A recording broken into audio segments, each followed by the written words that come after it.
So you've been thinking that you want to learn how to sew. Maybe you need a teacher, maybe you need a book, maybe you need a class, a tutor, or online lessons. How do you decide? It depends on what you want to learn and the amount of time you have and your budget. Now, of course, you could also pay a professional to do it for you.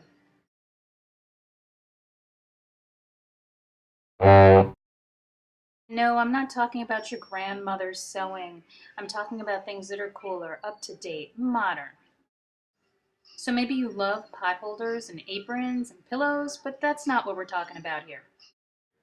You'll need a machine, not a fancy schmancy one, not the most expensive one you can find, not a computerized one, but something that is mechanical. Like this machine from the 70s, an old Kenmore. If you've never sewn before, this is reliable. The newer machines, the cheap ones, will cause you so much frustration you are bound to give up. Now, if money's no object, feel free to get the best machine you can find. Go for all the bells and whistles if you want to. And you'll need some scissors, some fabric scissors, some scissors designed specifically for fabric. They will glide through your fabric, not chop them up into ugly little pieces. Your fabric scissors will be used exclusively for fabric. You will use your paper scissors for paper. Do not mix them up. You'll need pins and a pin cushion. You can get really specific about pins, but for a beginner, you can get yourself a standard supply. You'll need a measuring tape, and you will need to learn how to take your measurements correctly. There is no guessing allowed. You'll need a tracing wheel and carbon paper in various colors. You'll need tailor's chalk to mark your fabric.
Okay, enough dreaming.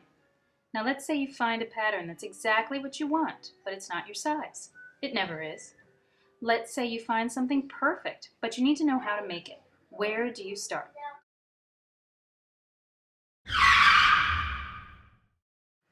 Okay, so whose measurements are these? No one. You're right. Patterns are designed for a B-cup bust for someone with impossible measurements. And unless you are in the severe minority, you will have to alter patterns to fit your measurements. This can be complicated. You'll need to learn how.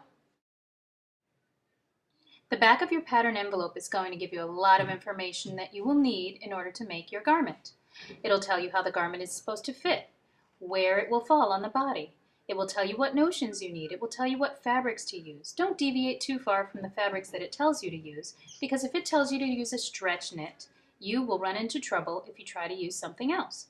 For example, you use a woven, and there's no way to get in and out of the garment. You'll need a zipper or something to accommodate your body. It also will be too small. So make sure that you follow the information given on the back of the pattern envelope.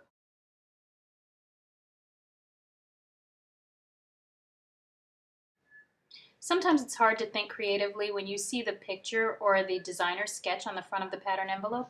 Look at the flats, look at the technical drawings on the back of the pattern. Sometimes that inspires you when you take away the colors and the fabrics that they have chosen for you and choose instead what you imagine yourself looking like in the garment. See how different it can be?